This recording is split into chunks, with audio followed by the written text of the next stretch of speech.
Greetings, I'm Rob Chappers. And I'm the captain. We're at Andertons. And you might have noticed that we're sitting in different positions as we normally might sit. Yes, that was Swedish for we're sitting in different positions today. I'm wearing a COD 2 t-shirt. You're wearing a... Andertons music store t-shirt. Yes. That's because I work for them. That's right. He works for Andertons in the UK, in England, in Great Britain. And last month we shot a video which explained, or tried to explain in the best way that we possibly can, what happens in the Stratocaster range when you go from a Squier Strat through Mexican, American, and end up with custom shop. And everybody seemed to really like that video, so we thought we'd do another one, but on the mega famous, the Telecaster or Telecaster. So basically, here's the history in 2 minutes of the Fender Telecaster. Okay, the Fender Telecaster actually wasn't originally called a Telecaster, but it was the first solid body guitar. I will time you as well. Okay, time me. Yeah. It was the first, and then hook me off the stage as soon as 2 minutes is up. Yeah. It was the first solid body guitar that Fender ever put into any sort of mass production. Started off looking very much like this, but with a single pickup and a neck with no truss rod, called the Squier. Came out about 1950. Had a lot of problems because they experimenting with necks with no truss rod didn't really work very well, so that soon got discontinued and replaced with a 2 pickup version and a neck with a truss rod that was called the Broadcaster. Fred Gretsch, owner of the Gretsch Guitar Company, phoned up Leo Fender and said, you can't call your guitars Broadcasters because I've got a product in my range called a Broadcaster. At which point Leo Fender went back to the sort of, you know, his marketing people or his marketing man, salesman. His wife. And said, what are we going to call it? And because the television and everything was kind of emerging and becoming cool in households and stuff at that time, he decided to call it the Telecaster. And of course, that's where the, we're going to come to this in a minute, that's where there was this little period of time where the guitar was produced with no name, and that's been called the No-Caster. And here we are, 60, nearly 70 years down the line now, or over 60 years down the line, pretty much playing the same guitar. But the reason it hasn't changed is because it's an amazing, great design. Yeah, made out of lots of different factories around the world now, copied by hundreds of different manufacturers, and you can buy guitars that are shaped like this for anything from probably about £100 up to, you know, £4,000 or £5,000 if you want one master built in the custom shop. So we're going to basically tell you what happens as you go more expensive. Chapman's got the classic vibe, I've got a standard, and then behind us is a stunning custom bird, isn't it? And an American one. And an American standard. Oh. So, Squier. If you don't know who Squier are, Fender, back in the 80s, started experimenting with some Far Eastern made versions of their American guitars and decided it would be appropriate to call those guitars Squier by Fender rather than Fender. Actually now the sort of branding is slightly blurred because there are lots of Fender guitars made in different countries outside of America that are called Fenders. But typically speaking, Squier will be your affordable Fender guitars. Classic vibe is... takes that to a whole new level, doesn't it? Yeah, really? This is about a £250 to £300 guitar. That's pounds money, not pounds weight.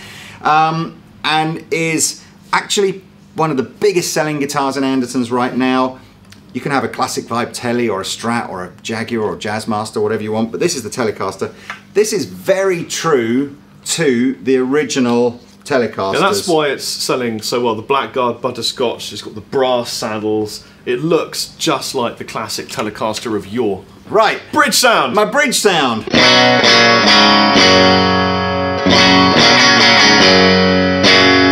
Now that is classic Telecaster. Some people might go, oh, a little bit fierce sounding, but when you're in a band and you need to cut through, yes. classic sound. So that's the bridge sound. The neck sound, which is a traditional single coil, but again housed in this silver kind of casing, which we call a lipstick pickup, that's a bit more mellow, more like a neck pickup on a Strat.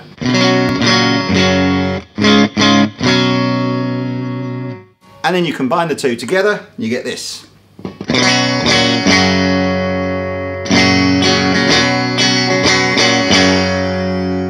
Now a lot of that top end stunning crystalline tone is coming from the brass on the saddles, because the sort of benefit of brass over things like bone and tusk is that it gives you better high-end frequency response. Yeah. Only treble string frequency response.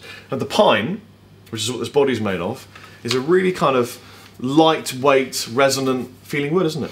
Now, you correct me, well, not correct me if I'm wrong, but I don't think these guitars were originally made from pine. I think some of the very early tellies were made of pine, but not necessarily that particular model. It's certainly not a timber that's been used or is used on any of the more expensive ones.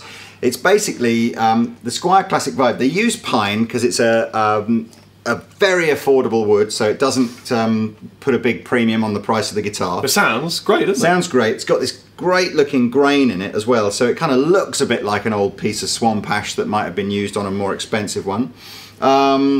Cool black scratch plate, all the stickers come off here, a volume control and a tone control. But they've added some more modern features to this. Just, I mean, back to the bridge, I suppose. One of the obvious things is they've cut grooves into the bridge so that the string stays on target. Yeah. And doesn't just impact on the surface and slide off when you strum it hard. And some of the old-fashioned bridges did that. So these guitars are made in China. As I said, they're incredibly affordable. If you're looking for either a first guitar or perhaps a second guitar, and your budget is somewhere between $250 and $300, I would definitely suggest checking out Classic Vibe. There's really nothing bad to say about this guitar for anybody that just wants a nice straight up kind of telly. So that's Classic Vibe. So the next, although there are, one of the things that Fender have been quite good at over the last 15 or 20 years is recognizing that, you know, people, one guy's got £100, the next guy's got 150, the next guy's got 200, the next guy's got 250, so on and so forth. And they've tried to make something for everybody. Back when I first started guitar, you either bought a Squier Telecaster or you bought an American Telecaster, and there was nothing in between. And so now you've got heaps. But we've chosen this model here. Mexican standard? Yes. Yeah. And this is probably the best selling guitar that Fender make at the moment. Well, the big difference, I suppose, is the bridge is the more modern styled 6 individual adjustable saddles. Yeah. So you can change, you know, the intonation for each individual saddle rather than a pair of strings. Similar pickups though. I'm not hearing a massive difference in tone from the pickups. The construction is almost identical. You know, the neck has bigger frets. It's, you know, arguably a nicer feeling neck to me. One of the things that we covered in the Strat video that I like on this, and they've done from, well, you tell him. Satin on the back, gloss on the front. So you get the kind of glassy, lovely looking front, crisp and sort of, you know, bright tones, but the back of the neck is that satin feeling smooth silk, so that when you're getting sweaty and hot in a pub, you know, or a club, you don't stick to the back of the neck. And these are made of alder, which is a more sort of conventional wood for a Telecaster to be made from, and you get lots of colour choices in something like a Mexican standard. Yeah. This, I think, is going to set you back about £400. If we hear Rob playing it, should we just keep using the same amp, or are you cool with just using different amps? Or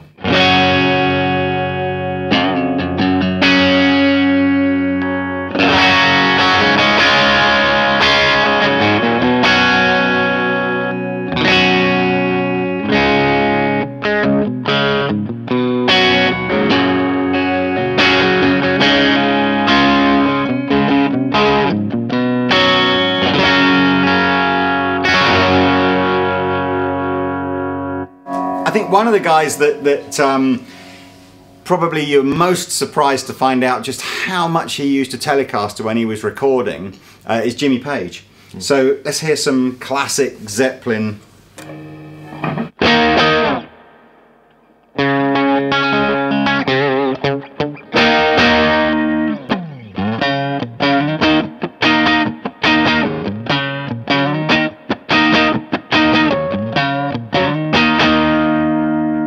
So now we're going to grab the next guitar or pair of guitars in this series, and at the end of it, we're going to do the Captain Lee Blindfolded Test to see if he can tell, after how many years have you worked in this industry for? 20 years. 20 years of working in this industry. He must have touched a lot of Telecaster necks. I wonder what you're going to say. So we're going to see what's going to happen on the Blindfolded Test of Doom. We're back, and we're black because I've got an American standard Telecaster, one of the pinnacles of guitar creation. It's where it all started, you know, the American standard Fender Telecaster and the American standard Fender Strat are, you know, they've never really changed the name. The standard, I think it says it all. It's the benchmark, if you like, that most other guitars are held to. Some of the features on this guitar, again, the American standard were the first guys to lacquer the fretboard and keep the back of the neck. Why is that good? Well, it's just good because it gives you the bright tonal features of a sort of glossy fretboard and the soft satin back. It's also got the micro tilt here. Yes. Which I've never actually used. Yeah. But I understand it's quite useful. But basically, normally speaking, when you're adjusting the neck on a guitar, the truss rod will adjust the camber or the bow or whatever you want to call it of the neck. So I don't know if you can even see this on my hand. You know, if the neck is completely straight or in fact bowed forward like this, if it's too straight or bowed forward like this, you're obviously there's not enough height over the frets for the strings to ring true, and it'll rattle like crazy. If it's bowed the other way too much, the action will just be incredibly high and you'll have intonation problems. So the idea of the truss rod is it would adjust that. The micro tilt though, which was added I think in the 70s by Fender, pushes like a grub screw into the bottom of the neck and actually just adjusts the actual overall tilt of the neck. So again, it's a fine-tuning tool just to get the setup that you really want. If you look on this guitar, which is the 52 sort of no-caster, we've got no adjustment on the back of the neck plate here, and actually just to adjust the truss rod, I've got to take the neck off to get to it. So there's some quite good improvements on, you know, over the years on Telecasters. Yeah. And there's not even anything printed on the back of the plate, is there? No, it's just plain how it would have been. There's no, it doesn't even say Telecaster on here because, as I said, this is the no-caster. This is a copy of the guitar that was produced during that no-name period. So, well, let's start with the tones from the American Standard. By the way, I'm using an orange Rockerverb 50 combo, which I absolutely love. And this guitar just... We should say, actually, every sound that you're hearing from Rob, he's using the dirty channel on the Rockerverb, and then just using the volume control on the guitar to clean. We're dialing it back to get some sort of crunchy clean.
why Telecasters are fantastic, because you can get such a variety of tone from the fat, dark.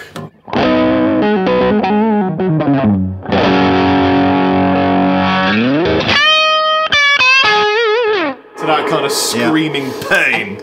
I did want to, Stick just said to point out, the American Standard Strat is the kind of guitar that I think Fender, there is a model above this called the Deluxe that Fender experiment a lot with, kind of adding really sort of revolutionary features to, very funky pickup systems and different heel joints and locking machines and all that kind of stuff. But what they definitely do on the Standard, Rob is just ably showing the polythene or whatever it is that comes over the scratch plate. I just can't resist for putting it.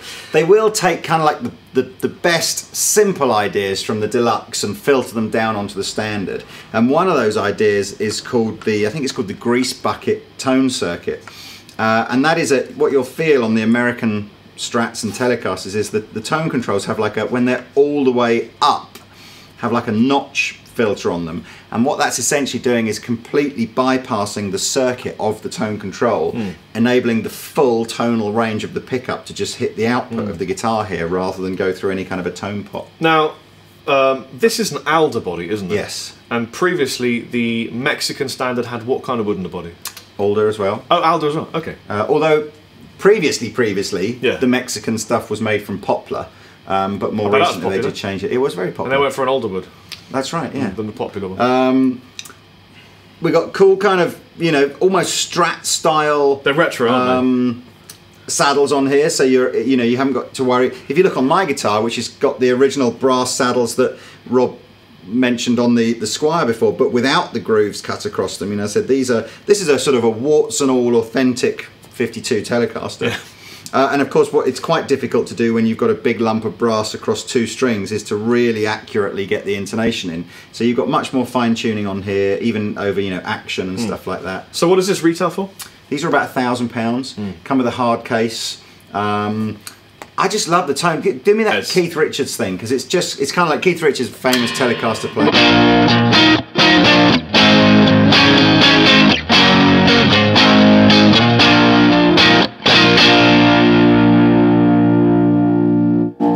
He doesn't use this amplifier, but you're straight away just sort of going, should do. That's the tone. Yeah. That's the tone. But the thing is, you can take this and you can shred the living hell out of it. Like Richie Kotzen, fantastic guy, uses Telecasters. I've seen him live destroying a Telecaster through a Cornford.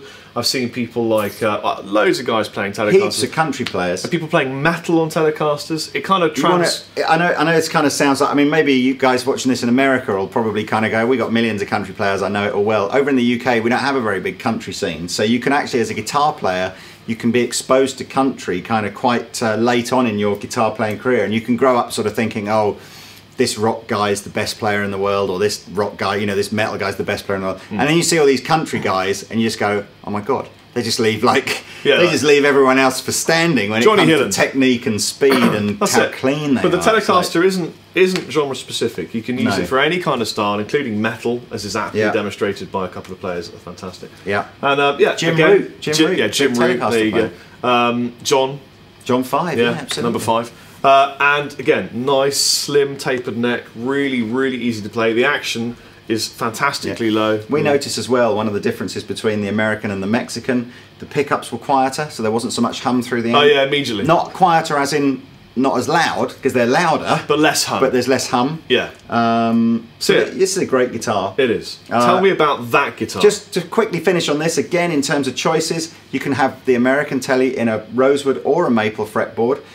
Typically maple is a brighter, more sort of glassy tone. The rosewood board will be a slightly darker tone, and lots of different colour choices. So if you hit the Andertons website, you can see all the colour choices. So what's that, Lee? Okay, Fender have what's called a custom shop, and I guess in the early days of the Fender custom shop, which will be going back probably nearly 20 years now, it would have been, one or two of Fender's finest luthiers literally carving guitars out every day. So popular is the custom shop now that it actually has, I don't know, probably 50 or so luthiers working in there. And they have huge waiting lists for these.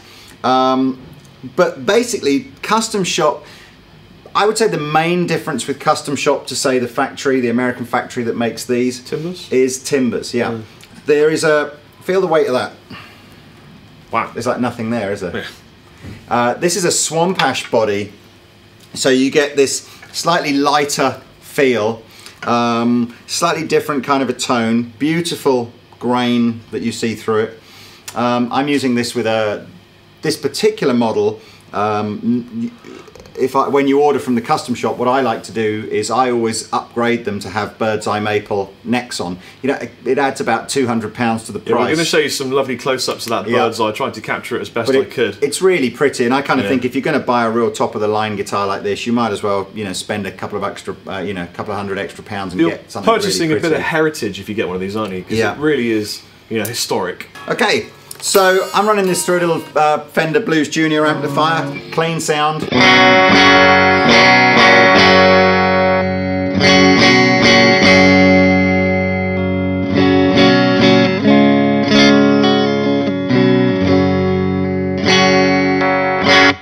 Classic Telecaster kind of sound. Yeah, we can put a bit of drive. Can I step on the OCD, please, Mr. Lee?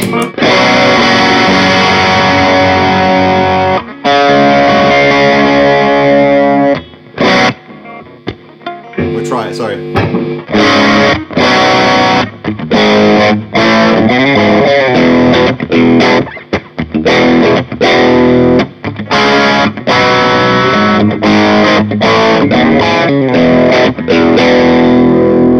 It's got that classic Fender kind of throaty tone. Yeah, it's also got my favourite tuners in the world. And a lot of people are quite surprised at this, but I love these tuners, these F tuners. You just poke your string down the hole, bend it off, and wrap it around. And they're kind of like the most old-fashioned tuners that you can have, but they work, don't they? So effective. Nothing slips on them if you do it properly. So, you know, going back to the custom shop thing, whereas, I mean, if you took a factory perhaps in the Far East, timber would be sourced in enormous bulk, probably without a great deal of pre-testing. It would be a kind of, that's the type of timber we want. We want 100 tons of it, or 10 tons of it, or whatever it is like that. And we need to pay this price for it. Bang, timber gets delivered. When you get to Fender American stuff, they'll be much more considerate over, you know, which timber merchants that they're working with and the sort of the qualities of the timber. But ultimately, it'll still be purchased, you know, relatively in bulk and then just used in the guitars. When it comes to custom shop, it really is almost down to the point where there's a guy going, you know, it's like, is that about the right weight for a guitar? Is that the sort of grain that I'm looking for? Do I think that's going to give me the tonal characteristics that I really want for this guitar? And so, price-wise, on a custom shop guitar, it's kind of tough to justify. You know, this is 1,000, this is over 2,000. So you're sitting there going, wow, what am I getting for my? You know, am I getting better pickups, more knobs, different machine heads? You're paying for the experience of someone that chooses timbers you know, for a long time. Yeah, we are getting nitrocellulose lacquer without wanting to get too boring. All early, you know, sort of 50s and 60s guitars were finished in a nitrocellulose lacquer, which is a very, very thin, porous lacquer that you put on and you apply with many coats over the guitar. And there is a sort of some people think it looks nicer, people think it perhaps allows the timber to resonate differently, breathe differently, but it's very expensive to apply. Brands like Gibson still use it on all of their USA stuff. But to save time and money, because time is money, in the 70s, Fender on all their kind of production guitars went over to polyurethane lacquer, which is essentially it's much faster to sort of prime and spray en masse. And still looks cool. You still get, you know, nice hard-wearing black shiny guitar, but there is a school of thought that says it's kind of just not as nice as nitrocellulose. But I know, you know, to give you an idea, if Gibson make two models of the same guitar, one with a nitrocellulose finish and one with no finish at all, it can often knock £400 to £500 off the price. Really? Yep. You're kidding me? No, I'm straight up. That is the truth.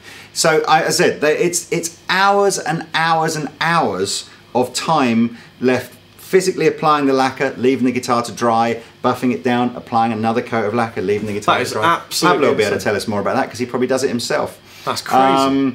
So... Well, I mean, on that note of craziness, yes. Why don't we blindfold you and give you random guitars? I must admit, we did this actually on the Strat video, and for whatever reason, I think we got kind of... You got some of them wrong and some of them right, and it threw me out, and I gave you the wrong guitar and then thought it was the right guitar, and it didn't work. So it didn't work. So we're going to try and do it again, but this is completely legit. I'm going to put a blindfold on, Robbie's going to hand me 4 guitars, and I'm just going to tell you which one I think they are. And it will be legit because he sells all of them, so it doesn't really, you know... Yeah, so if I get it wrong, it doesn't mean that I'm stupid. Well, it sort of means I'm stupid, but I guess it kind of means that... Well, what does it mean? If I think this is going to be harder than you think it is as well. God. I really know, there's my credibility on the line. So... oh, crash. Sorry about it. Let's do it.